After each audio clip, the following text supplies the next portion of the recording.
नमस्कार। स्वागत है आपका न्यूज लॉन्चर पर। मैं हूं अशोक वानखड़े, लेकर आया हूं आपका अपना कार्यक्रम द डायरेक्ट हिट। पता नहीं अमित शाह जी को क्या हो गया था। आज दिन भर प्रधानमंत्री कार्यालय से लगातार ट्वीट पे ट्वीट, ट्वीट की बरसात लगी हुई थी।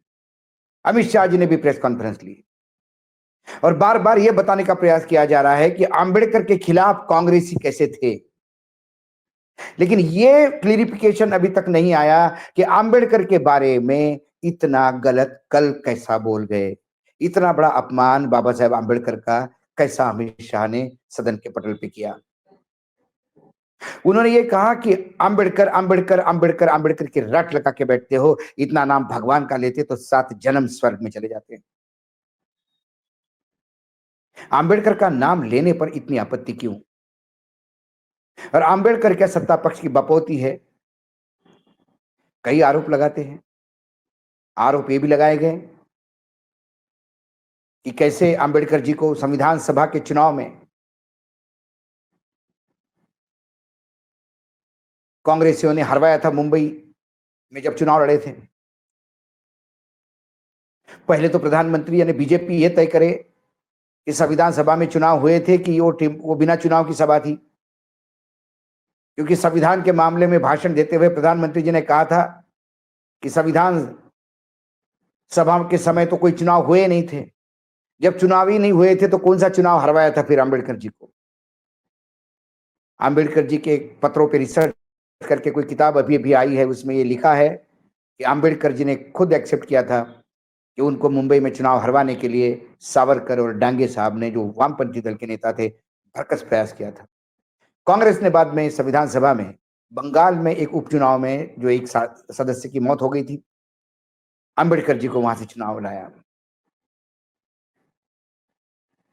अंबेडकर जी के बारे में दिया हुआ वक्तव्य आज आग पकड़ गया। प्रधानमंत्री कांग्रेस को कोसते रहे।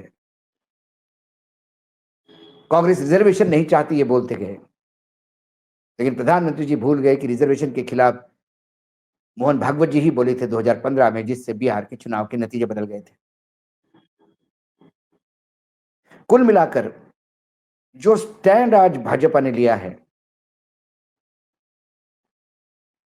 यदि अमित शाह माफी मांग के इसमें छुटकारा पा लेते तो शायद ये आग तभी बुझ जाती, लेकिन यदि आग पकड़ती है तो इसको सबसे ज्यादा नुकसान एनडीए के उन पार्टनर्स को होगा जिनकी राजनीति दलित वोटों पे चलती है। सभी पार्टनर हिट होंगे। महाराष्ट्र में भी, चाहे विदर्भ में अच्छी सीटें मिले हो, मशीनी चुनाव, मशीनी जीत भले हो, मराठवाड़ा जहां एकनाथ शिंदे ने अच्छा किया है, उनको भी जवाबदेही होगी। बाबा साहेब आंबेडकर के बारे में आपके क्या विचार है? क्या आंबेडकर आंबेडकर करना गलत है? उसके जगह राम राम कह के क्या स्वर्ग मिलेगा? आंबेडकर सही या गलत, इस पे बहुत चर्चा हुई, लेकिन अब भाजपा ने किए हुए इस घोर घनघोर गलती का किस किस को खामियाजा भुगतना पड़ेगा। बिहार में चुनाव है। बिहार के सुकुमार, सुशासन बाबू, नीतीश कुमार, इनकी राजनीति ही दलित और महादलित पे है। बिहार में 16% दलित है, उसमें से 5% पासवान है तो 11% महादलित है। दलित आंबेडकर जी को मानते हैं। पासवान को भी जवाब देना होगा क्या आंबेडकर की रट लगाना गलत है? आंबेडकर आंबेडकर करना गलत है क्या? कि आंबेडकर आंबेडकर ही करके इस देश को बचाया जा सकता है? ये स्टैंड अब नीतीश कुमार को भी लेना होगा। यदि नीतीश कुमार भाजपा के साथ अपना सहयोग जारी रखते हैं तो फिर भाजपा के इस पाप में उन्हें भी सहभागी होना होगा। तो फिर क्या दलित वोट बैंक जो 11% उनका जो खास है, महादलित, यदि वो खिसक जाता है तो फिर आगे जो पासवान के चलते वैसे ही 54 में आ गए थे, क्या आने वाले विधानसभा में 4 पे आ जाएंगे? भाजपा जो नुकसान अपना करवा गई वो तो अपनी जगह पे है, लेकिन ये आग जब साथियों को जलाने लगी उसका क्या? क्या इस आंबेडकर के इस इश्यू से नीतीश कुमार, रामविलास पासवान, मांझी, बिहार में मांझी भी साथ में है एनडीए के, जो 2% मुसहरे समाज से आते हैं, महादलित में आते हैं, उन्हें भी इसकी तपिश का सामना करना पड़ेगा। क्या नीतीश बाबू ये सब झेल पाएंगे, या फिर अपनी पार्टी को सुकड़ते सुकड़ते 4 पे आते हुए देखेंगे? दूसरी बैसाखी जो है वो है चंद्रबाबू नायडू की। आंध्र प्रदेश में 16.6% शेड्यूल कास्ट है जो आंबेडकर को मानते हैं, जिनके लिए आंबेडकर भगवान है। माला, माड़िगा जातियां आती है उसमें। 175 सीटों में से 29 सीटें शेड्यूल कास्ट के लिए रिजर्व है।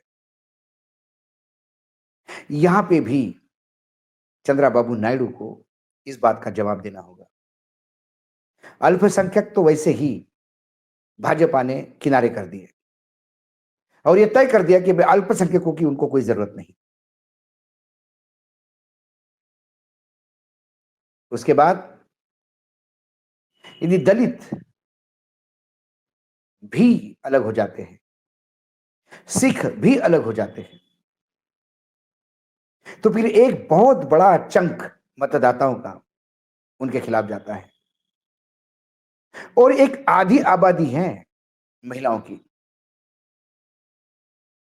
जिसको सबसे पहले यदि ओडिशा के बाद किसी ने कैच करने का प्रयास किया था तो चंद्रबाबू नायडू, वो नीतीश कुमार थे। याद कीजिएगा वो लड़कियों के लिए साइकिल।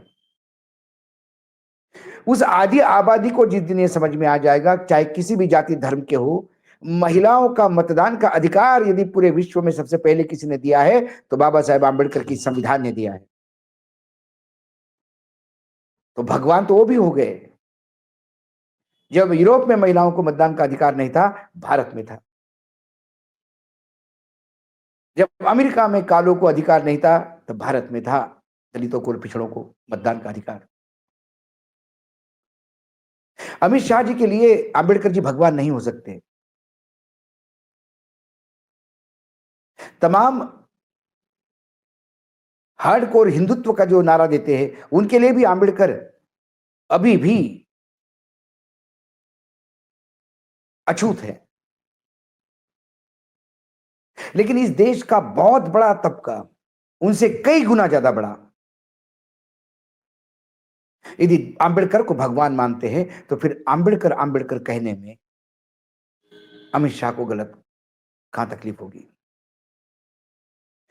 तो इसके जो छींटे हैं कईयों पे आएंगे और वो छींटे तेजाब के होंगे जो राजकीय भविष्य पे सवाल उठाएंगे।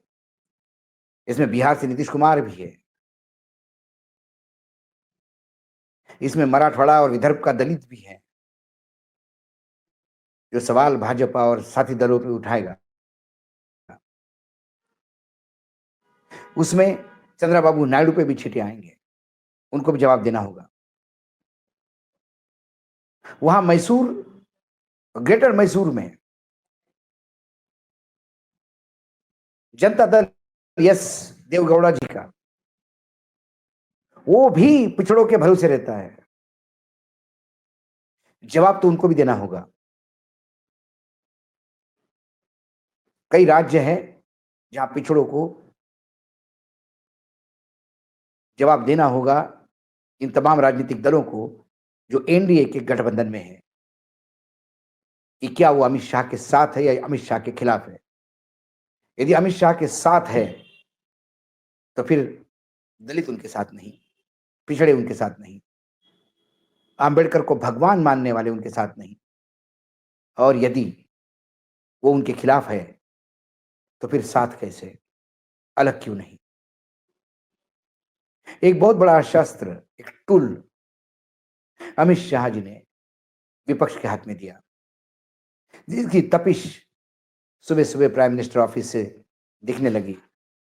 और जो ट्वीट की बौछार हुई, उस बौछार में एक तो सामने आया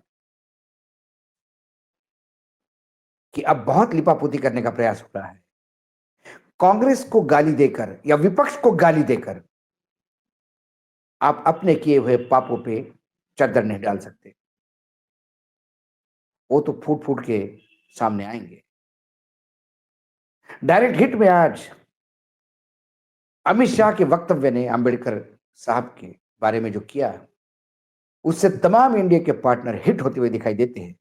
उसमें नीतीश कुमार, पासवान, मांझी सबसे आगे है। तो साथ में खड़े नीतीश चंद्रबाबू नायडू भी है।